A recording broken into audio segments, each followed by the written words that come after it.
말씀 신약성경 야고보서 5장 13절로 18절 말씀입니다. 여러분 가지고 계시는 신약성경 376면입니다.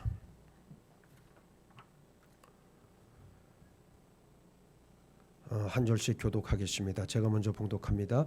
너희 중에 고난 당하는 자가 있느냐? 그는 기도할 것이요 즐거워하는 자가 있느냐? 그는 찬송할 지니라.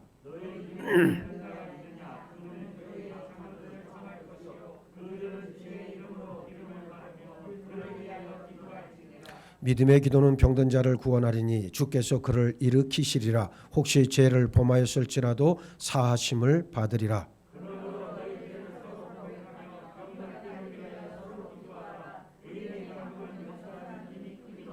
엘리야는 우리와 성정이 같은 사람이로되 그가 비가 오지 않기를 간절히 기도한즉 3년 6개월 동안 땅에 비가 오지 아니하고 아멘. 할렐루야. 할렐루야. 자, 오늘 본문에 있는 말씀을 통해서 고난 당할 때에 기도하고 다시 기도하자, 그런 제목으로 하나님의 말씀을 전하겠습니다. 자, 하나님은 사랑이십니다. 이 세상 천지 만물을 지으시고 인간을 향해서 그것을 다스리고 번성하라 말씀하셨지요. 우리 삶의 모든 것은 모두 다 하나님께서 주신 것이고 내 존재까지도 다 하나님의 소유입니다. 그렇기 때문에 사람은 오직 하나님의 은혜로만 살아갈 수 있습니다. 진리를 모르고 예수님을 영접하지 않은 불신자들은 내가 내 삶의 소유, 내 삶과 그리고 소유의 주인이라고 말하지만 진리의 실상을 모르는 소리에 불과할 뿐입니다. 진리 안에서 실체되시는 예수님을 알고 믿고 진리의 말씀에 따라 사는 하나님의 자녀는 창조주 하나님과 사람이 되셔서 사람을 구원하시는 하나님, 그리고 다시 오셔서 심판을 통해 구원의 완성을 이루시는 하나님을 알고 있기 때문에 그 보좌에서 흘러나오는 은혜가 아니고서는 단 한순간도 살아갈 수 없는 존재가 인간이라고 하는 것을 너무나도 잘 알고 있습니다. 하나님은 전지전능하시기 때문에 우리의 모든 고통과 문제를 아시고 또 그것을 해결할 권세를 가지신 능력의 근원 되시는 분이십니다. 이 고통을 해결해 주시기 위해서 2000년 전 독생자 예수 그리스도를 이 땅에 보내셔서 인간들이 가지고 있던 모든 죄를 대신 짊어지고 십자가에 달려 죽으심으로 죄로 말미암아 죄로 지옥 형벌에 처해질 수밖에 없는 인간들을 구원해 주셨습니다. 여기 구원이라고 하는 것은 영적인 구원과 육적인 구원 모두를 포함합니다. 채찍에 맞으심으로 모든 육체의 고난도 해결해 주셨고 이제 기도를 통해서 하나님을 만나고 그 도우심으로 살아갈 수 있도록 신령한 복을 내려 주셨습니다. 이렇게 비유할 수가 있어요. 믿음이라고 하는 배에 우리를 오르게 해서 구원이라고 하는 항구를 향해서 나아갈 때 말씀이라고 하는 지도를 통해서 바람의 방향에 따라 기도라고 하는 돛대를 맞추게 하고 배의 전진을 위해서 헌신과 충성이라고 하는 노를 적게 하는 것과 똑같다. 여러분들이 이 비유를 마음속에 잘 새겨 넣으시기를 바라겠습니다. 우리는 다 항해자예요. 지금 큰 바다를 향해 나아가는데 이 믿음이라고 하는 배에서 우리가 구원이라고 하는 항구를 향해 나아가고 있다. 이것은 현재 진행형입니다. 이미 이루었담도 아니고 우리에게 구원의 완성이 주어진 것도 아니에요. 우리가 육신을 벗고 우리가 하나님의 나라에 들어가기 전까지는 그 누구도 구원의 완성을 맛봤다 말할 수 없습니다. 그래서 우리는 교만한 자기 자신을 내려놓아야 될 이유가 바로 거기에 있어요. 사도 바울이 뭐라 그랬습니까? 마지막 하나님의 품에 안겨 천국에 들어가서 예수 그리스도의 부활에 참여하는 것이 곧 자신의 삶의 무엇이다? 종착지라고 고백한 거예요. 오늘 여러분들에게 그와 같은 인생의 분명한 확고한 아주 분명하고도 확고하고 흔들리지 않는 그러한 인식이 있기를 주의 이름으로 축복합니다. 이것 없이 믿음 생활 함부로 하지 말아요. 그것은 자기 기만이요 자기를 속이고 하나님을 경멸하는 짓에 불과하다는 얘기입니다. 우리의 인생의 출발, 믿음의 여정의 출발은 무엇입니까? 다른 거 아닙니다. 예수 그리스도의 십자가.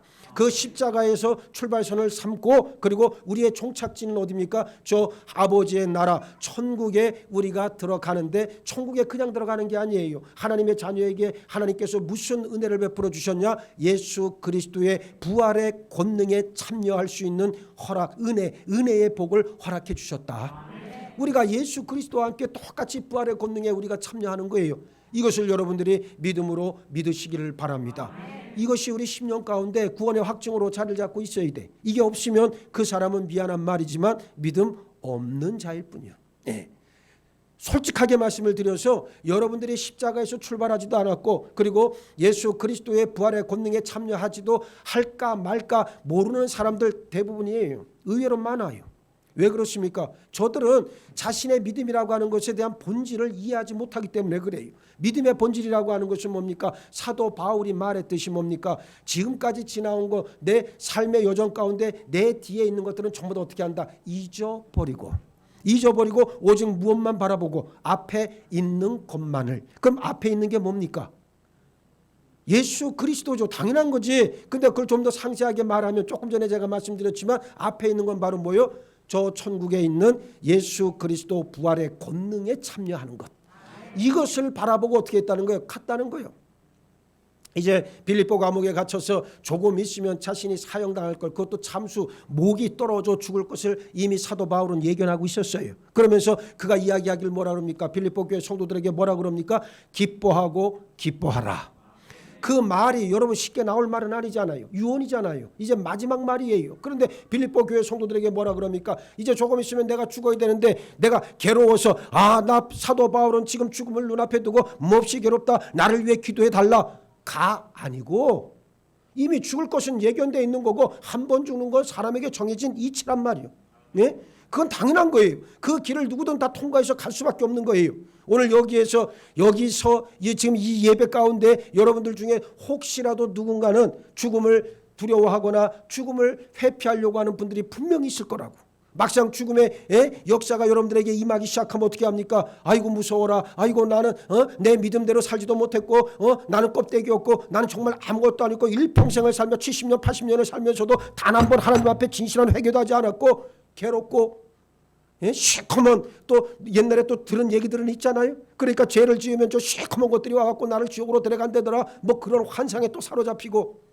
그러니 어떻게 합니까? 죽음을 온몸으로 거부하지만 미안하지만 죽음은 어김없이 우리에게 찾아옵니다. 그 죽음을 담대하게 맞는 게 중요한 게 아니고 사실은 그것은 드러나는 외적 행위일 뿐이고 실제로는 뭡니까? 천국에 대한 소망을 가지고 있으면 그 길을 담대하게 걸어갈 수 있는 거예요. 예? 나는 여러분들이 그러길 바라지. 내가 그래서 내 꿈이 뭐냐? 여러분들 돌아가실 때 그 자리를 내가 지켜보겠다는 거예요. 어떻게 죽음을 맞이하는가를 내가 보겠다는 거예요. 그 인생이 거기서 다 드러나니까. 예? 다 드러난단 말. 그러니까 이제 나중에 유언을 할 거예요. 가족들에게. 나 죽을 때 목사님한테 절대 연락하지 마라. 나 죽은 다음에 오라 그러시라. 뭐 이렇게 또 얘기하는. 다 가짜지 뭐. 예? 여기 지금 보니까 가짜 투성이가 많아요. 정말 이건 심각한 문제예요. 제가 지금 여러분들에게 가볍게 말씀을 드리는 것 같지만 사실은 아니에요. 심각한 문제라는 거예요 이게. 예? 곧 있으면 닥칠 죽음의 문제 앞에서 여러분들의 심령이 정말로 자유로울 수 있는가 그렇지 않는가는 정말 중요한 문제라고 하는 것을 잊지 말아야 합니다. 그래야 여러분들이 믿음의 길에서 승리하는 거예요. 예? 아니 성도가 뭡니까? 사도 바울과 같이 사는 게 성도 아닙니까? 예? 아니 말로는 교회만 들어오면 교회 안에서는 사도 바울과 같이 삽시다. 그래놓고 교회 문 밖에 나가면 에이 우리도 사람인데 그냥 세상에 따라서 적당히 즐기며 삽시다. 뭐 이럽니까? 그거야말로 가장 비겁한 거 아니에요? 그리고 하나님 앞에 비굴한 모습 아닙니까? 한번 믿음의 도를 내 안에 모셔드렸다면 그리고 그 믿음의 길로 내가 살기로 평생에 작정을 했다면 죽을 때까지 우리는 그 길을 가는 거예요. 그 끝을 봐야지. 네? 끝을 봐야 되는 거 아닙니까? 끝도 안 보고 그냥 뭐 남들이 얘기하는데 이쪽 가갖고 요 얘기 듣고 또 저쪽 가서 저 얘기 듣고 신창시장 가서 떠드는 얘기 또 좀 들어보고 평생을 그렇게 살아봐요. 여러분들 안에 십자가의 도라고 하는 것은 자리 잡을 시간이 없다는 거예요. 나는 여러분들이 믿음이라고 하는 이 배에 올라서 구원이라고 하는 항구를 향해서 열심히 노를 저어 기도하고 지도를 열심히 보고 말씀인 지도를 딱 보고 바른 방향을 잡고 그리고 어떻게 합니까? 정말 기도라고 하는 그 돛을 잘 맞추어서 그 바람의 방향대로 구원이라고 하는 항구를 향해 나갈 수 있기를 주의 이름으로 축복합니다. 자, 먼저 믿음은 우리가 마땅히 누릴 영적 권리라고 하는 사실을 우리가 인정해야 합니다. 마태복음 8장에 나오는 문둥병자는 예수님만 만나면 고침받을 수 있겠다는 믿음을 가지고 있었어요. 그래서 예수님을 향해 뭐라고 그럽니까? 주여, 원하시면 저를 깨끗하게 하실 수 있나이다 고백했어요. 그 사람은 그 믿음대로 문둥병에서 자유하게 되었습니다. 누가복음 8장 43절 이하에는 12년 동안 혈루증을 앓고 있는 여인의 이야기가 나오는데, 이 여인은 인간의 방법, 세상의 방법으로 할 수 있는 모든 노력은 다 시도해 봤지만, 그러나 어떻습니까? 고칠 수 없었던 질병을 예수님의 옷자락이라도 내가 만지면 낫겠다라고 하는 확고한 믿음을 가지고 있었던 여인이었습니다. 예수님을 둘러싼 수많은 군중석을 뚫고 힘겹게 들어가 예수님의 겉옷가를 만졌어요. 만지는 순간 어떻게 됐습니까? 혈루의 근원이 그녀에게서 완전히 떠나갔다 성경을 말씀합니다. 수많은 사람들이 서로 밀치면서 예수님과 예수님의 옷을 만졌지만 오직 이 여인에게만 예수님의 능력이 나갔다라고 하는 사실이 무엇을 우리에게 말해주고 있어요? 이 여인의 믿음이다. 이 여인의 믿음을 강조하기 위해서 그 얼마나 많은 사람들이, 그렇잖아요. 우리가 사람이 많은 곳에 가게 되면 어떻습니까? 서로 밀치고 땡기고 본의 아니게 서로 피부 스킨십도 되고 막 그러잖아요. 그런데 여러분, 지금 예수님도 마치 그와 같았단 말이에요. 예수님이 어느 동네에 어느 지역에 행차를 하시면 수많은 군중들이 예수님을 따라갔단 말이에요. 그러니까 서로 예수님을 만지고 그럴 거 아니에요. 예수님의 옷도 좀 한번 만져보고, 엉덩이는 잘생겼나 한번 만져도 보고. 아니, 내가 그냥 웃자고 하는 소리인데 절대로 또 이 얘기를 오해하면 안 돼. 하다 보면 본의 아니게 어떻게 됩니까? 스킨십도 일어나고 그러잖아요. 수많은 사람들이 예수님을 만졌을 거예요. 그리고 그분의 옷도 만졌을 거예요. 근데 딱 능력은 단 한 사람에게만 나타났다. 그게 누구예요? 12년 동안 혈루증을 앓던 바로 그 여인. 왜 그렇습니까? 그녀의 믿음이 그를 낫게 했다. 할렐루야.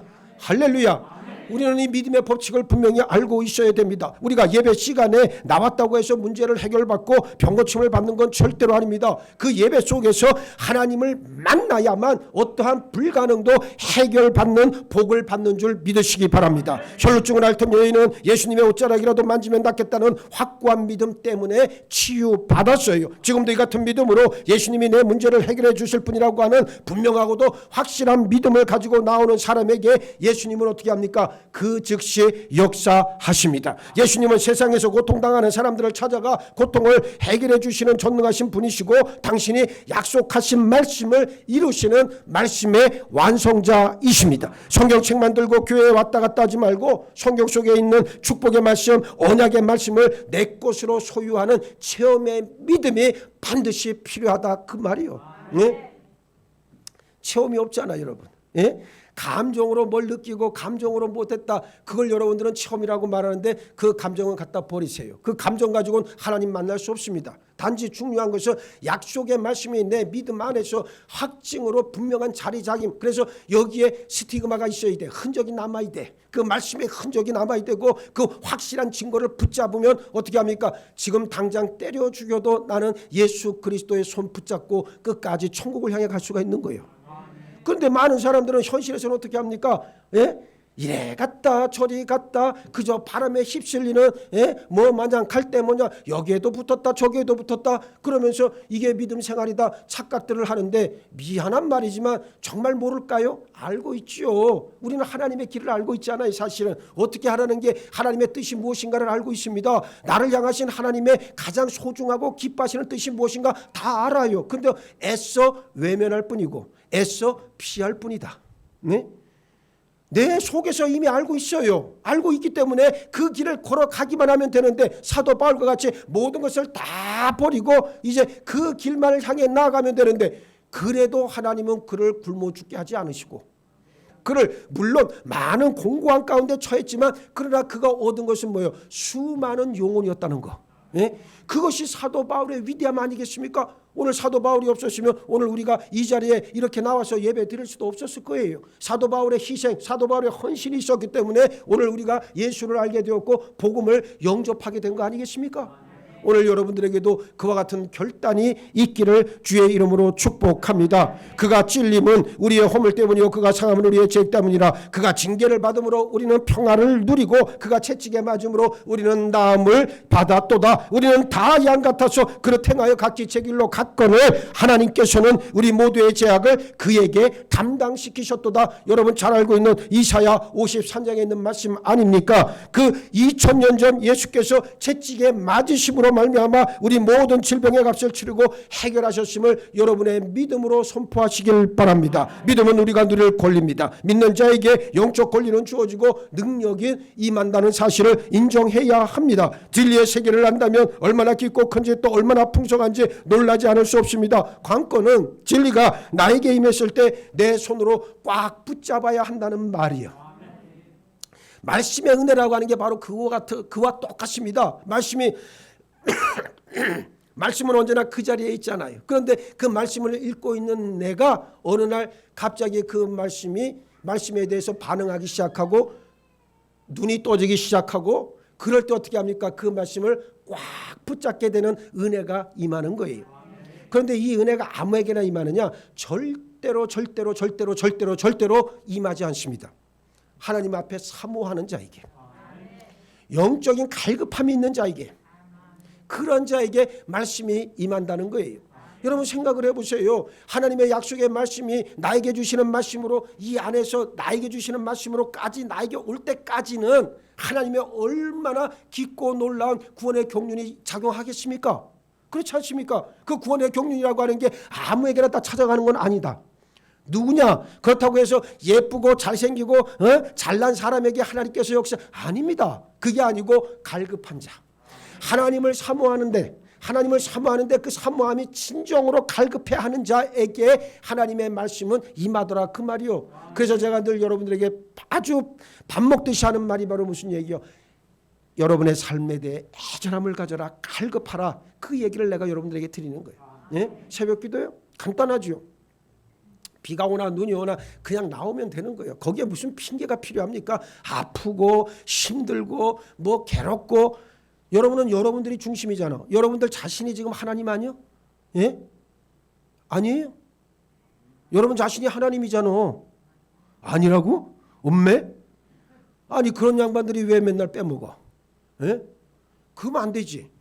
여러분 내가 왜 이 얘기를 드리냐면 하나님 중심으로 사느냐 아니면 내 중심으로 사느냐가 제일 중요해요. 에이 목사님 그래도 한두 번 빼먹을 수가 있지. 아니 물론 사람이니까 그럴 수 있죠. 그게 뭐 그렇게 대수겠어요. 빼먹는 게 대수가 아니고 내가 여러분들에게 뭐라고 이야기하는 것의 말의 근본적 의미는 무엇이냐면 여러분의 주인이 누구냐를 한번 물어보라는 말이요. 정말로 하나님이신가 아니면 내 자신인가? 많은 사람들이 대단히 안타깝게도 하나님 대신 자기를 하나님으로 삼고 살아가면서도 겉으로는 나는 하나님을 믿는다 말은 하는데 그 말하는 그 말의 반의 반도 못 지켜 행하더라 그 말이요. 예? 이 현실을 여러분들이 직시해야 되는 거 아니겠습니까? 예? 믿음이라고 하는 것은 절대 내 삶과 분리될 수 없습니다. 한 몸입니다. 한 몸이기 때문에 내 믿음과 삶이라고 하는 것은 따로따로 노는 게 아니에요. 그래서 믿음이 없는 자, 믿음이 연약한 자는 삶도 어떻습니까? 가벼워요. 이상하게도 삶이 가볍습니다. 삶이 바람에 나는 겨와 같습니다. 진실함이 없습니다. 고종됨이 없어요. 평강이 없어요. 그러나 정말로 믿음이 깊은 사람은 뭡니까? 하나님의 약속의 말씀 위에 서 있기 때문에 바람이 와도 흔들리지 않고 어떻습니까? 예? 비가 와도 언제나 꿋꿋하게 그 자리를 지켜나가는 거예요. 뭐 사람 때문에 주변의 여건 때문에 상황 때문에 절대로 그런 것에 여러분 탓하지 말고 아무개 때문에 내가 상처받았다. 제발 그따위 소리는 좀 하지 말고 이제는 좀 성장을 이루고 성숙해지게 예수의 이름으로 축복합니다. 이게 오늘날 성도들에게 가장 절실히 요구되는 덕목 아니겠습니까? 아까 교회 나오기 전에 잠깐 집에 가 있는데 막 전화가 와요. 그래서 누군가하고 핸드폰을 딱 열어봤더니만 정명희 씨라고 여러분 아세요 누군지? 정명희 씨라고 사랑하는 명희 씨가 전화를 했어. 그래서 얼마나 반가운지 권사님 살아있어? 내 첫마디가 그랬어요. 살아는 계셔요? 내가 그랬어요 정말로. 예? 살아는 계시냐고 말이에요. 그랬더니 목사님 반가워서 막 난리가 났어요. 내가 참 감사하죠. 예, 정말 감사한 거예요. 주의 종을 그렇게 반갑게 맞이하고 주의 종을 불러주는 그 의미가 얼마나 나한테 크겠어요. 그러면서 목사님 우리 교회 이사 갔어요. 나는 지난번 기억에 여기 우리 이사 오고 여기 예배 나온 줄 알았거든. 한 번을 안 나왔어요. 그 내 기억이 좀 이상해진 거지. 그러니까 나도 이제 여러분들하고 비슷해져 가는 거예요 이게. 예, 여러분의 수준이 곧 내 수준이고 내 수준이 곧 여러분의 수준이기 때문에 그래. 웃는 사람들은 전부 다 심각하게 한번 자신을 들여다봐. 예? 아주 내가 자기들하고 똑같아진다니까 좋아가지고 입이 막 그냥 이만큼씩 막 찢어지는데 여러분, 아니 난 그래서 그렇게 생각을 했어요. 아니 권사님 우리 그때 여기 이사 오고 한 번도 안 나왔어요? 아니 목사님 저 안 나가 서울 간 지 한 3개월이 넘었어요. 그러는 거예요. 그래서 내가 아이고 그러시냐고 내가 착각을 한 모양이라고. 내가 권사님을 너무너무 보고 싶어 해서 난 권사님이 여기 이사 오고 여기 온 줄 알았다고. 내 목사님 꼭 서울 가면 목사님 맛있는 거 사드릴게요. 핵심은 요 말이야. 나 딴 거 아이 목사님 나 괜찮아. 나 먹는 거 별로 그래. 괜찮으니까 신경 쓰지 말고 반가운 얼굴이나 한번 봐요. 아니야 목사님 나 꼭 서울 가면 목사님 제일 만난 거 사드리고 목사님 얼굴부터 보고 내 서울에서 볼 일을 볼 거예요. 그 얘기를 하는 거예요. 내가 그 말을 들으면서 얼마나 감사했겠어요 여러분. 예? 오늘 이 방송을 듣는 정명희 권사님은 오늘 복 받은 줄 알아. 응? 여러분 생각을 해봐요. 한 사람의 믿음의 삶이라고 하는 것은 결국은 그가 간심하고 그가 정말로 가장 자신의 삶의 우선순위에 두는 게 무엇인가가 중요하다는 거예요. 예? 그러니까 제일 먼저 교회가 이사 갔냐 묻고 그리고 목사님 서울 올라가면 제일 먼저 목사님 찾아뵙고 인사하고 그리고 목사님 맛있는 거 사드리고 요 뒤에 거는 여러분 생각 안 해도 돼. 그런데 그렇게 얘기한다는 것 자체가 뭐예요? 삶의 우선순위가 무엇이라는 걸 그대로 드러내고 있잖아요 지금. 여러분들이 하는 말이 곧 여러분의 안에 있는 상태를 그대로 드러내고 있는 거예요. 그러니까 여러분들이 정말로 내 삶의 내 존재의 우선순위에 무엇을 두고 있느냐라고 하는 것은 너무나도 소중하다는 것을 꼭 기억을 하셔야 돼요. 그래서 다시 돌아가서 여러분들의 주인이 여러분들의 삶에 여러분들의 존재의 주인이 진짜 누구냐 하나님이시냐 아니면 여러분 자신이냐를 좀 심각하게 물을 수 있기를 주의 이름으로 축복합니다. 그래서 내가 주인 되었다면 가감하게 어떻게 뿌리채 뽑아버려서 개들에게 던져버리고 이제는 그 안에 진실로 예수 그리스도를 모시고 하나님만을 바라보며 나아갈 수 있기를 바랍니다. 이것이 성도의 삶이에요. 힘들고 뭐 괴롭고 어렵다. 아이 그것도 다 핑계 사실은. 예? 그렇게 마음 먹으면 왜? 그래서 사도 바울이 뭐라 그럽니까? 예수 그리스도께 사로잡힌 바 되어 그랬잖아요. 예? 예수께 사로잡혀야 되거든. 근데 사로잡히질 않으니까 예수님이 잡으려고 그러면 도망가고 잡으려고 그러면 도망가고 오늘 우리의 모습 아닙니까? 오늘 우리가 다 그러잖아요. 예? 도망가고 그래서 잡힌 게 창동 제달길 잡혔어 내가. 예? 뭘 또 아멘이요. 아멘은. 그렇게 된 거예요 사실은. 여러분 생각해봐요. 여러분을 자꾸만 예수 그리스도께 사로잡히라고 그러는데 잡힌 사람이 여기 몇이나 있겠어요. 사실 많지 않아요. 그러나 이제는 예수 그리스도가 여러분을 잡으려고 하실 때 그냥 순순하게 잡혀드리는 여러분 모두가 되기를 바랍니다. 그러면 문제 해결 받아요. 보세요. 여러분 안 나오는 것보다 나오는 게 100번 낫겠지만 무슨 문제를 만나면 그때서야 막 그냥 똥줄이 탑니다. 빨리 나와서 하나님 부르짖고 막 하나님이 이 문제 해결해. 이거 하나님하고 거래하는 거거든. 이게 딜한다 그러잖아요. 거래한다고. 하나님 내가 이 문제만 해결받으면 내가 하나님을 위해 충성을 다하겠습니다. 아주 11조 생활도 열심히 하고요. 열심히 교회도 나오고 새벽 기도도 다 하고 다 하겠습니다. 정말 그렇게 해서 응답 받았네. 그럼 그 다음부터 나와요 안 나와요? 안 나오죠. 왜 나옵니까? 나오면 바보지. 왜? 하나님하고 거래한 건데. 거래했으니까 거래는 파기하면 끝이요. 그러니까 안 나와도 뭡니까? 처음엔 좀 찝찝하지. 근데 이런 것들이 한두 번 반복되다 보면 어떻게 됩니까? 아주 자연스럽게 그렇게 되는 거예요. 이걸 가지고 또 뭐라 그래? 주변에 있는 사람들은 아무개 권사, 아무개 집사들 야 우리 권사님 참 믿음 좋네. 지뿔 뭐가 믿음이 좋다는 거예요 이게? 예? 망하는 종교 생활을 하면서도 불구하고 이게 믿음인지 뭔지도 구분도 못하면서 그렇게 살아가면서도 전혀 이 영혼에 찔림이 없다면 이건 보통 심각한 문제가 아니라는 거예요. 하나님 중심으로 빨리 선회하시길 주의 이름으로 축복합니다. 누가 대신 나를 위해서 그 진리를 잡아줄 사람이 없습니다. 내가 붙잡아야 하고 그것은 나의 유일한 권리이기도 하다는 사실. 우리는 죄값으로 영원한 지옥 형벌을 피할 수 없는 죄인이었지만 예수님께서 우리 죄를 대신 짊어지고 죽으신 순간 우리는 지옥의 저주에서 자유할 권리를 얻었습니다. 이제 분명히 알기 바랍니다. 하나님의 자녀는 믿음이라고 하는 권리로 모든 죄악과 질병과 각종 문제에서 치유할 수 있습니다. 그리고 치유받고 자유할 권리가 있다는 사실을 꼭 기억을 하시기 바랍니다. 둘째, 믿고 구하는 자에게 하나님은 반드시 응답해 주신다는 사실이에요. 예수님은 요한복음 14장 13절로 14절 말씀을 통해서 너희가 내 이름으로 무엇을 구하든지 내가 행하리니 이는 아버지로 하여금 아들로 말미암아 영광을 받으시게 하려 함이라. 내 이름으로 무엇이든지 내게 구하면 내가 행하리라 약속해 주셨어요. 예수님이 구하라 말씀하셨으니 우리는 당연히 받을 권리가 있다는 말씀입니다. 기도는 성도에게 있어 얼마나 약속된 축복의 통로인지 알 수 없어요. 하나님은 신실하시고 의로운 분이기에 당신 이름을 걸고 약속하신 일에 대해서는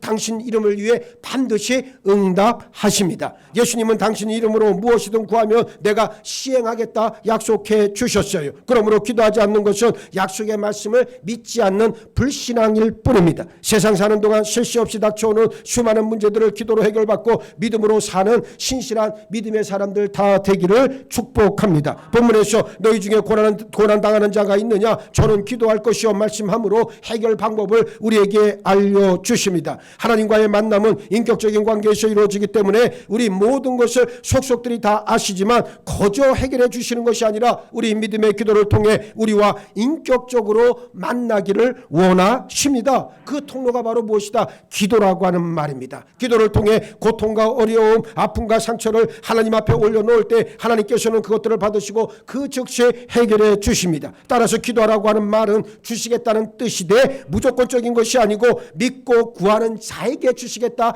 하신 약속을 이루는 구체적 통로가 됩니다. 그런데 아무리 기도해도 응답을 못 받는다면 그것은 두 가지 이유 때문에 그래요. 첫 번째, 믿음으로 기도하지 않았거나, 두 번째, 죄의 문제를 해결받지 않고, 즉 회개를 거치지 않고 그저 자기의 필요한 것을 구하기 때문에 응답받지 못하는 겁니다. 그러므로 하나님 앞에 기도할 때는 자신의 죄를 먼저 회개하고 믿음으로 간절히 구해야 한다는 것을 잊지 마시길 바랍니다. 하나님의 자녀는 어떤 불가능의 문제도 하나님으로 해결받고자 하는 믿음의 확고한 의지를 가지고 살아가는 존재들이에요. 믿음이 없는 사람은 기도하지 않습니다. 믿음으로 기도해서 응답받으면 그것이 믿음의 확증이 된다는 사실을 꼭 기억하시길 바라겠습니다. 이런 경험이 쌓이면 평생에 기도밖에 할 일이 없게 된다 그 말이요. 예? 여러분, 평생에 기도만 하고 산다면 얼마나 행복하겠어. 아유, 목사님 힘들어서 어떻게 기도만 하고 살아요.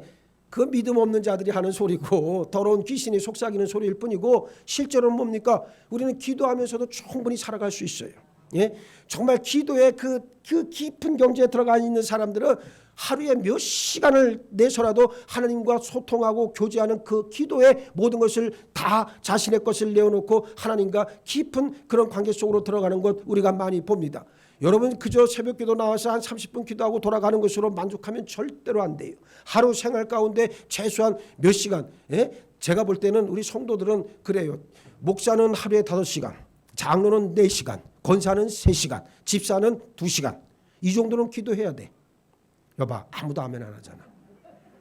아무도 아멘 안 하잖아. 이게 참 신기한 노릇이요. 교회가 이렇게 병이 든 거예요 지금. 영적 질병이 얼마나 심각하냐면 기도하지 않은데도 아멘 소리를 함부로 안 해. 왜? 기도하다가 하나님께 사로잡힐까 봐. 예, 하나님께서 딱딱 찍고 가시는데 거기에 괜히 잘못 발디뎠다가 거기에 싹 잡혀가면 평생을 하나님의 말씀대로 살아야 되니까 얼마나 부담스럽겠어. 그 마음을 갖다 버리시라 그 말이요. 예? 과감하게 하나님 앞에 내어놓으세요. 하나님, 내 머리를 꽉 붙잡아 주옵소서. 예? 내 손을 꽉 붙잡아 주옵소서. 그래야 그리스도 예수께 사로잡혀 일평생 예수의 길을 걸어갈 수 있을 거 아니겠습니까? 이제는 기도를 두려워하지 마시고 정말 기도하시기 바랍니다. 나는 그래요. 믿음 생활하면서 기도하지 않는 사람은 나는 사람 취급을 안 해요. 정말입니다. 왜 그러냐면 기도하지 않는 사람은 사실 믿음이 없다는 말이요. 그리고 하나님을 인정하지 않는다는 얘기요. 그거는. 그러니까 그러한 사람, 또 기도의 자리를 자기 수시로 그냥 자기 본의대로 자기의 뜻대로 그냥 들쑥날쑥하는 사람, 이 사람도 믿음에 정함이 없는 사람이요. 왜 그렇습니까? 별별 핑계를 다 대지만 그러나 어떻게 합니까? 하나님의 말씀을 듣고 그리고 그 말씀에 감화 감동받아서 하나님 앞에 내가 고해야 될 것을 진실로 아주 고하고자 하는 사람은 죽으나 사나 이 자리에 나오게 돼 있어. 그렇잖아요. 그런데 뭔 핑계를 대더라도 자기가 주인 되어 살아가니까 그 사람 또한 하나님이 그 안에 계시지 않다는 반증이에요. 그러니까 기도를 하더라도 여러분들이 어떻게 해야 됩니까? 정말로 하나님께서 내 기도에 응답해 주시고 그리고 그 응답해 주시는 것을 내 믿음의 학적으로 삼아서 내가 일평생 저 예수 그리스도 저 천국에 들어갈 때까지 구원의 완성을 이룰 때까지 하나님께서 나와 함께하여 주옵소서. 뭐 이런 결연한 신앙의 의지를 통해서 우리는 기도의 자리로 계속해서 나오게 되는 거예요. 이게 얼마나 감사합니까? 요즘 우리 교회에도 한 분이 매일 같이 나와서 기도하는 모습을 보면서 내가 사실 큰 은혜를 많이 받아요. 이게 기도하는 사람이 생기면 교회는 흥합니다. 말씀이 살아나고 그리고 그 말씀에 감화 감동받은 지체들이 기도함으로 이제 기도의 불을 당기기 시작하면 그 교회는 절대로 망하지 않아요. 세상에 뭐 다른 것 갖고 얘기합니까? 무슨 뭐 기획을 잘하고 프로그램을 잘하고 뭐 지역사회를 잘 섬기고 뭐 음악회하고 이런다고 교회가 부흥할 것 같아요? 그거는 부차적인 요소예요. 정말로 중요한 것은 교회는 뭡니까? 말씀이 살아있어야 되고 기도자들이 세워져야 돼. 예? 그런데 왜 기도 안 하냐고. 기도해야 되잖아요. 기도가 우리의 목숨줄인데 그런데도 기도를 안 하고 살면서 뭐 맨날 하나님의 은혜가 어떻고 축복이 어떻고 이게 얼마나 공허한 말이 되겠습니까? 나는 여러분들이 기도자로 세움받는 역사가 있기를 바랍니다. 왜 기도하지 않겠습니까? 이제후로 내 속에 있는 불신앙의 이런 이중인격은 가감히 버리고 기도하면 응답받는다는 확실한 믿음 소유하고 그것을 여러분의 삶에서 실천하기 바랍니다. 교만한 사람도 기도하지 않아요. 하나님의 도우심 없이 스스로 잘 살 수 있다라고 하는 교만이 꽉 차 있기 때문에 그렇습니다. 만약 우리 능력과 세상 그 어떤 방법으로도 해결할 수 없는 문제가 생긴다면 그때는 어떻게 하겠습니까? 그런 일이 생기기 전에 무릎을 꿇고 기도로 내일에 닥칠 불가능의 문제를 미리 막아내는 일 또한 하나님의 자녀가 가져야 할 지혜 중에 지혜라고 저는 생각을 합니다. 믿고 구함으로 하늘 문을 여는 여러분 모두가 되기를 예수의 이름으로 축복합니다. 셋째, 기도에는 반드시 열매가 있어요. 본문의 엘리야는 우리와 성정이 같은 사람이지만 비가 오지 않기를 간절히 기도했을 때 하나님께서 들으시고 어떻게 했다 그랬습니까? 3년 6개월 동안 땅에 비가 오지 않았다 그랬어요. 그리고 다시 엘리야가 기도할 때 비가 내리기 시작했습니다. 믿음의 기도는 역사하는 힘 또한 어떻습니까? 막강합니다. 그러므로 믿음의 기도는 하나님을 일하시게 하는 최고의 권세가 된다는 사실을 인정하시길 바랍니다. 이 믿음의 기도가 그래서 중요하다는 거예요. 여러분들이 믿음의 기도를 통해서 하나님의 뜻을 이루어낼 수 있기를 바랍니다. 예수님은 기도할 때 중언부언하지 말라 당부했습니다. 마치 듣지 않는 신에게 목적 없이 주문 외듯하지 말고, 여러분 목적 없는 신에게 목적 없이 마치 듣지 않는, 마치 저기 뭡니까? 제가 예전에 그 신학교 다닐 때 보니까 우리 저 마산에서 올라온 친구 녀석 한 놈이, 이놈이 신학교를 들어와 놓고 중간에 이놈이 갈아탔어요. 그러니까 이게 믿음의 뿌리가 없는 녀석이니까 그런 거예요. 그래갖고 저기 뭡니까? 무슨 종교에 민족 종교라 증산도, 증산도로 이 친구가 이제 넘어갔어요. 그러니까 이 녀석이 맨날 저 방학 때마다 저 기숙사 방에 처박혀갖고 하는 게 뭐야? 주문만 외우고 있어. 뭐라고 주문을 혼자 중얼중얼 그다음에 그 길로 쭉 나갔어요. 내가 그 모습을 보면서 야, 참 안타깝다는 생각을 참 많이 했어요. 마찬가지로 우리가 기도할 때 중언부언하지 말아야 된다라고 하는 것은 무엇입니까? 체험이 없다는 증거잖아요. 예수님을 만나지 않았다는 증거란 말이에요, 그게. 그러니까 계속해서 자기가 뭔 말을 하는지도 모르고 계속해서 이 말하고 저 말하고 계속 똑같은 말을 하고 있는 거예요. 그렇게 하지 말라는 겁니다. 아버지가 자식을 양육할 책임이 있고 자식은 아버지로부터 양육받을 권리가 있는 것처럼 하늘에 계신 우리 아버지께 구하는 것은 이미 응답받은 것과 같다는 말씀의 의도 아니겠습니까? 그러니까 뭡니까? 여러분, 하나님은 우리의 아버지라 그랬잖아요. 그냥 아버지가 아니라 아바 아버지요.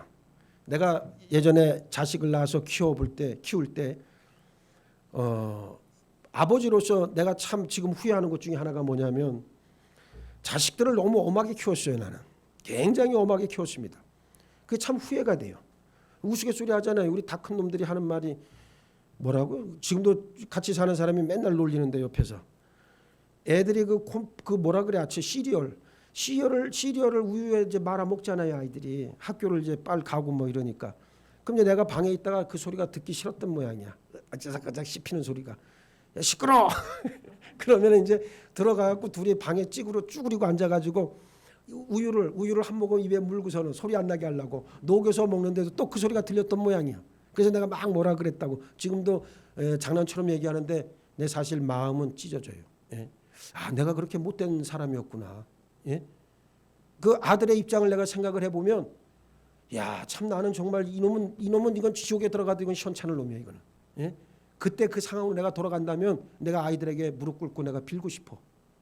난 그렇게 애들을 엄하게 키웠어요. 근데 지난주에도 말씀드렸잖아요. 크리스마스 추리 이거 여기다 딱 해놨더니만 안동에서 개총목회 하는데 우리 큰 놈이 그때 막 돌 지나서 막 가장가장 걸을 때 막 어쩐지 걸어오는데 가만히 보니까 크리스마스 추리를 향해서 돌진해 오는 게 저거 아무래도 무슨 사고가 터질 것 같아. 그 다음에 그 트리를 그냥 덮쳐버렸어. 나한테 그날 밤 안 죽은 게 다행이야. 집에 가서 엄청나게 혼났어요. 내가 너무너무 마음이 아파 사실은. 마음이 아픈데 그래서 내가 결단을 했어요.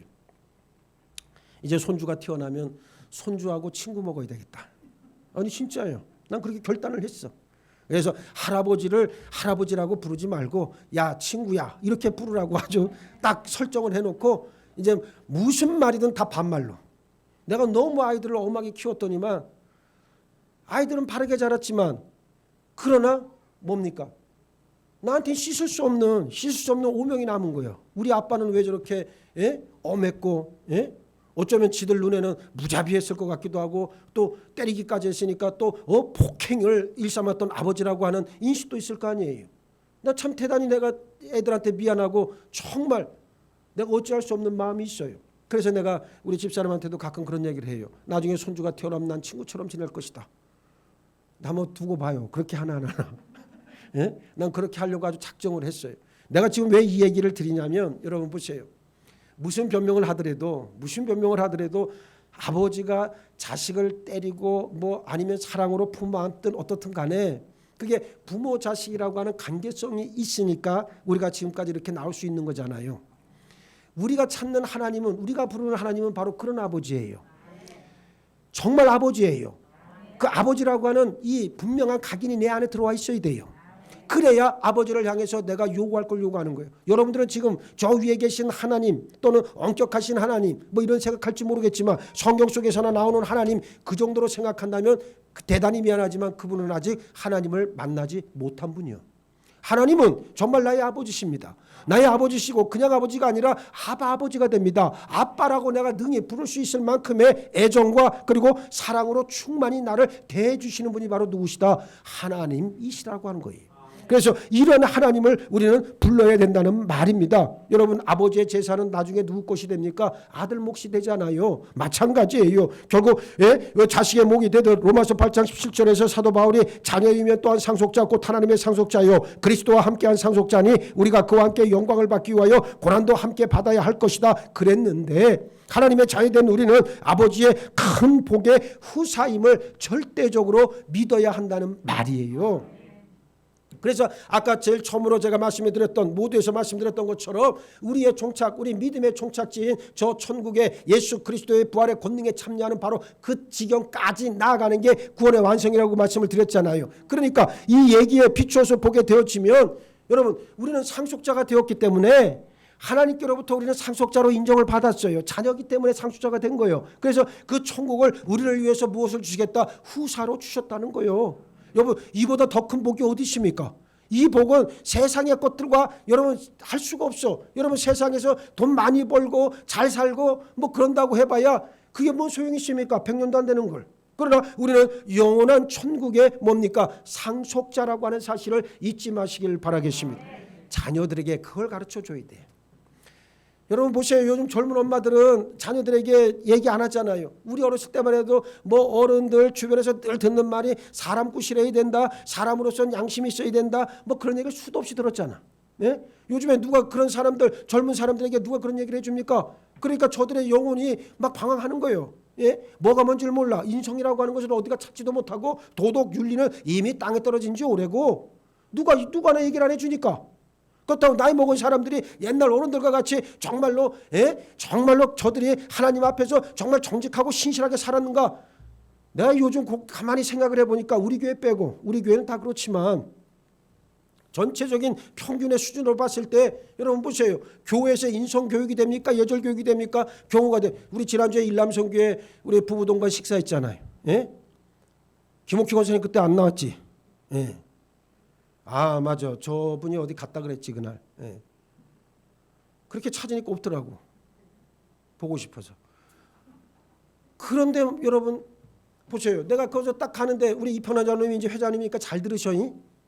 아니 담임 목사를 모시고 식사를 하면 당연히 잘 가운데 자리에 담임 목사가 앉을 자리를 만들어 놓고 담임 목사를 불러야지. 아니 맞잖아요. 그런데 가보니 자리가 없어. 막 우왕좌왕하고 내 맨 끝에서 먹었어 일부러. 예? 내가 대접을 받으려고 여러분에게 말씀을 드리는 게 아니고 그런 훈련이 안 돼 있으니까 내가 하는 소리요. 저분은 군인 출신인데도 그걸 모르더라고. 예? 이제 연세가 많아가지고 그런가 어쩐가. 여러분 절대로 여러분들은 믿음 생활하면서 그러지 말아야 돼. 교회라고 하는 것이 이러한 모든 것에 뭐가 돼야 돼? 지표가 될 수가 있어야 된다는 거예요. 이곳에 들어오면 인성이 깨어지고 윤리가 살아나고 그리고 무엇보다도 경우를 알고 하나님께서 원하시는 왜 레위기에서 하나님께서 이스라엘 백성들에게 수많은 규례들을 정하시고 뭘 만들 땐 몇 규빗 태가면서 그 장황한 말씀을 늘어놓으셨겠어요. 간단합니다. 하나님을 섬기는 예법. 우리는 하나님을 섬기는 예법을 알고 있어야 된다는 거예요. 그걸 모르면서 사람도 못 섬기면서 무슨 하나님을 섬긴다고 이야기를 해. 이제부터는 이제 여러분들 저와 함께 어디 가서 식사를 한다 그러면 꼭 담임 목사가 앉을 자리를 먼저 만들어 놓고 그리고 나서 여러분들이 그걸 해. 앞으로 그런 자리 아니면 난 안 가. 내가 갔다 오고 나서 상당히 기분이 안 좋았는데 오늘 꾹꾹 참았다고 오늘 이편환 장로님 보고 처음 얘기하는 거예요. 예? 그건 우리가 반드시 받아야 돼. 교육을 받아야 되고 훈련 받아야 된단 말이요. 괜히 미안하지 그날 그 자리에 있어서. 김준옥 장로님 그지?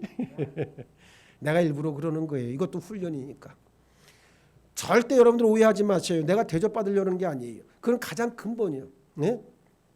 예전에 제가 본부에서 근무할 때 우리 감독님 한 분을 가시는데 감독님 가운데 아주 그 예의와 경우를 중시하시는 감독님이 한 분 계셨어요. 근데 이분은 의전도 대단히 까다로워요. 네? 그래서 예를 들어서 감독님 이제 퇴근하시고 이제 사무실에서 나가실 때 여직원들이 다 일어나서 인사 안 하고 그러면 난리가 나요. 예? 그리고 이제 그 즉시에 뭐라고 안 그래. 꼭 나한테 전화가 와. 아무개 그거 안 되겠더라. 그러면서 이제 나한테 얘기하면 내가 가서 어떻게 해야 돼. 가서 또 교육해야 되잖아. 근데 나중에 시간이 지나 보니까 그게 맞는 거예요. 그게 왜 맞냐면 여러분 보세요. 제가 본부에서 근무할 때 보면 여직원들이 더 많잖아요. 여직원들이 상당히 많아요. 그런데 여직원들이 와서 목사님들 다 장로님들 아닙니까? 대부분 목사님 아니면 장로님이니까. 그리고 들어오면은 자리에서 벌떡벌떡 일어나서 안녕하세요, 어서 오세요. 뭐 무슨 일을 도와드릴까요? 뭐 이게 당연히 돼야 되는 거 아니에요. 근데 다들 앉아 있어. 앉아서 고개만 이러고 있어, 이러고. 예. 처음에 들어가니까 그러더라고. 그러더니만 이제 저희 사무실은 이제 제가 그걸 고쳐놨는데 이제 본부 전체적으로 보면은 전체 직원들이 얼마나 많아요. 그래서 예전에 감독회장 한 분이 들어오셨는데 이분이 뭐부터 했냐면 저기 스튜어디스 출신들 강사들 불러다가 한 달씩 예절교육 시켰어요. 그러니까 여직원들 입이 막 대빨 나온 거야 이게. 지들이 잘못하는 건 모르고. 그 오죽하면 이제 인사시키고 허리 배꼽 인사부터 시키더라고요. 이렇게. 그래가지고 처음에 난생 처음 16층에 우리 본부가 16층이고 이제 연애들이 13층에 있는데 16층에 올라가면 거기가 이렇게 엘리베이터 홀이잖아요. 로비잖아요. 근데 거기에 안내석이 만들어지고 안내 데스크가 만들어지고 거기에 여직원이 항상 둘이 상주를 해. 나 있을 동안에 그 근무할 때. 그래가지고 누구든지 16층에 오면 무조건 90도 인사해야 돼. 안녕하십니까? 안녕하십니까? 여직원들이 이제 교대로 돌아가면서 한 번은 성교국, 한 번은 교육국 계속 나올 거 아니에요? 시간대에 맞춰가지고. 그러니까 조금 받고 집디다. 예? 여러분 훈련이 안 되니까 훈련이 안 되니까 그런 거예요. 교회도 마찬가지요. 나는 교회가 살면 세상에 나는 살 거라고 믿는 목사입니다. 교회가 살지 못하니까 교회가 부패하니까 세상도 덩달아 부패하는 거예요. 교회가 깨어나면 세상도 깨어납니다. 교회가 정신 바짝 차리면 세상도 정신 차리기 시작합니다. 그 역할이 누구에게? 우리에게 주어졌다는 거예요. 예? 여러분들이 팀이하고 여러분들이 어눌하고 여러분들이 아무 관심 없고 그저 왔다 갔다 하니까 세상도 지금 그 모양이 됐잖아요. 그렇잖아요. 그런데 내가 정신 바짝 차리기만 해보세요. 내가 말씀에 들어가기만 해보세요. 정말 두 눈 부릅뜨고 하나님을 부르짖어 기도해보세요. 세상도 그렇게 바뀌어. 예? 그렇게 바뀌는 거예요. 그런데 우리는 믿음 생활을 너무 허투루 하는 게 아니냐라고 하는 안타까움이 있어요. 어느 후배가 저보고 그래요. 아니 목사님 형님은 이렇게 아주 원론적인 얘기를 하면 교인들이 뭐라고 안 그럽니까? 당연히 뭐라 그럴지 어떤지 모르지만 앞에서는 안 그런다. 형님은 목회에 성공했다나 보고 예? 교인들이 앞에서 얘기 안 하니까 성공했다는 뒤에서 뭔 얘기하다가 잡히면 가만 안 둔다 내가. 내가 일부러 이렇게까지 공포를 한다 교인들한테. 아이고 형님 참 잔인하게 목회하십니다. 웃으면서 그럽디다. 그런데 사실은 이 말이 맞는 말이에요. 힘들어도요. 정말 여러분들이 어려워도요. 지킬 건 지키고 가야 됩니다. 마땅히 행할 건 행하는 것이 성도의 본분이자 도리라고 하는 것을 잊지 마시길 바라겠습니다. 기도는 옥토에 씨를 뿌리는 것과 똑같습니다. 봄에 한 가마니의 씨를 뿌리면 가을에 수십 가마니를 우리가 거둬들이잖아요. 지금은 내가 하고 있는 기도가 별것 아닌 것 같이 보여도 각자 필요에 따라 하나님의 때가 이르면 저주가 떠나가고 육신의 질병은 치유받고 지옥 갈 영혼도 다시 살아나는 회개의 역사가 일어나고 불가능의 문제마저 해결받는 수많은 응답의 열매가 주렁주렁 맺힐 줄 믿습니다. 이 사실을 분명하게 믿기 바랍니다. 이제는 믿음으로 기도해야 합니다. 시간 채우기 위해서 중언부언하지 말고 갈급한 심령으로 약속의 말씀에 대한 확고한 믿음 위에서 부르짖을 때 하나님은 반드시 응답하신다는 것을 꼭 깨닫길 바랍니다. 기도도 훈련이에요. 그래서 나는 우리 교회 부목사님들 올 때마다 우리 처음에 우리 조용재 목사, 조용재 전도사로 왔죠. 수련 목으로 왔을 때부터 기도 훈련을 아주 스파르타로 내가 시켰어요. 처음엔 기도 잘 못했어요. 처음에는 우리가 저 금요 성령 집회하는데 처음 내가 기억나는 게 이 친구가 막 저기 방언으로 방언 신용을 내면서 막 기도하는 신용을 내는 거예요. 그래서 나한테 혼났어요. 그건 방언이 아니고 이제 일부러 막 혀를 꼬이게 해가지고 그렇게 막 기도하는 그 신용을 하길래 내가 그 다음날 아주 혼을 크게 냈어요. 너 그거 그런 짓 하지 마. 그거는 하나님을 정말 욕보이는 짓이고 너는 기도하는 게 아니고 하나님을 가지고 노는 거야 지금. 그래서 이제 그때부터 아주 엄격하게 제가 기도 훈련을 시켰어요. 그랬더니만 여러분 알다시피 정말 새벽 시간에 얼마나 뜨겁게 기도했습니까? 그 사람 하나 잘 키워놨더니만 딴 데 가서 딴 사람이 복을 받아. 그래서 이제 마찬가지예요. 우리 전도사님들도 마찬가지고 부목사님들도 마찬가지요. 기도하지 않으면 그 믿음은 가짜예요, 가짜. 예?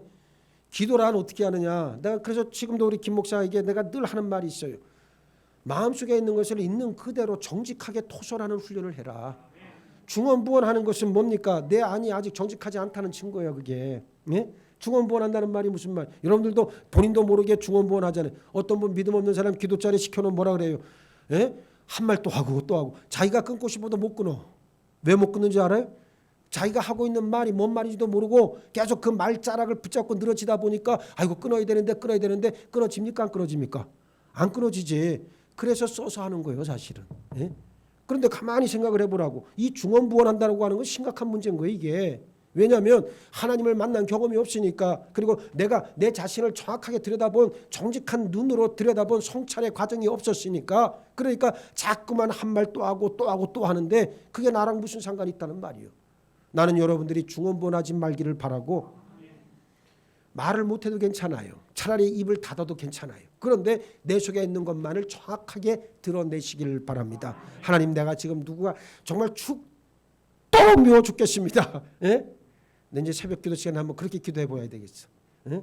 정말 아무개가 죽도록 미워 죽겠습니다. 저 사람 길 가다 다리라도 어떻게 좀 딱 부러지게 해주세요. 뭐 그런 마음이 드는 그 마음들 있잖아요. 나쁜 마음, 불량한 마음 있잖아요. 그것마저도 하나님 앞에 다 꺼내놓으라는 거예요. 예? 꺼내놓고 하나님 이 마음을 치유하여 주옵소서. 이 마음을 빼주옵소서. 그 기도가 돼야 되잖아요. 나는 브라질에서 있을 때 우리 가족 다 한국에 보내놓고 새벽마다 그때 말씀 읽을 때 새벽마다 일어나서 화장실에 들어가서 내 거울에 비친 내 자신을 향해서 내가 손가락질을 딱 치면서 손가락질을 내가 딱 하면서 예수의 이름으로 명하노니 이 몸속에 있는 더러운 귀신은 떠나갈지어다. 나 수도 없이 외쳤어요. 그때 난 귀신도 봤어요. 내 속에 있는 귀신도 봤고요. 예? 악마도 봤고요. 더러운 냄새나서 썩어가는 시체가 썩어가는 모습도 내가 봤고요. 내 눈으로. 여러분 얼마나 고통스러웠겠어요. 내가 말을 지금 이렇게 하니까 여러분들 우리 목사님도 그런 과정을 거쳤구나. 에이 저거 쉬운가 보다 라고 생각할지 모르지만 그걸 대면하는 나는 정말 죽을 지경이었다고. 그런데 외치니까 어떻게 됩니까? 외치고 또 믿음으로 강성함을 입고 하나님의 은혜에 붙잡히기 시작하니까 어떻게 됩니까? 하나님 앞에 강성함으로 나갈 수가 있잖아요.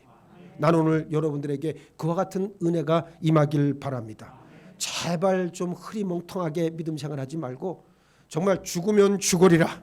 네? 죽으면 죽으리라. 그 마음 가지고 한번 믿음에 도전해 보시길 바라겠습니다. 지금 오늘 바로 지금이라고 하는 시간에 기도해야 될 사람이 불신앙으로 나태함으로 기도하지 않는다면 그것은 하나님께서 가장 걱정하시는 일일 겁니다. 이런 사람에겐 열매가 절대로 없습니다. 껍데기만 무성하지 실속 있는 열매는 하나도 거두질 못합니다. 이제 믿음의 기도가 우리 최고의 보화인 줄 알고 평생에 기도하는 사람이 되기로 작정해서 오늘 말씀의 제목과도 같이 고난 당할 때 기도하고 또 기도해서 반드시 하나님의 은혜의 역사에 참여하는 여러분 모두가 되시길 주의 이름으로 축복합니다. 축복합니다. 축복합니다. 아버지 앞에 기도자로 세워지길 원합니다. 그저 형식 무늬만이 아니라 내 속에 있는 모든 것들을 다 드러내놓고 주의 만지심을 아버지 구하며 아버지께서 내 모든 것들을 해결해 주실 유일한 하나님이신 것을 고백하며 나아갈 때 하늘의 신령한 은혜가 임할 줄 믿사오니 아버지 이 시간 예수 그리스도 권능의 역사로 우리와 함께하여 주옵소서. 껍데기만 무성하고 실속 없는 아버지의 열매들을 맺는 저희들 모두가 되지 않기를 원하오며 믿음의 기도를 통해서 평생 기도자로 하나님의 영광에 참여하는 우리 모두로 삼아주시고 축복하여 주옵소서. 감사하오며 우리 주님 예수 그리스도 이름 받들어 기도하옵나이다. 아멘.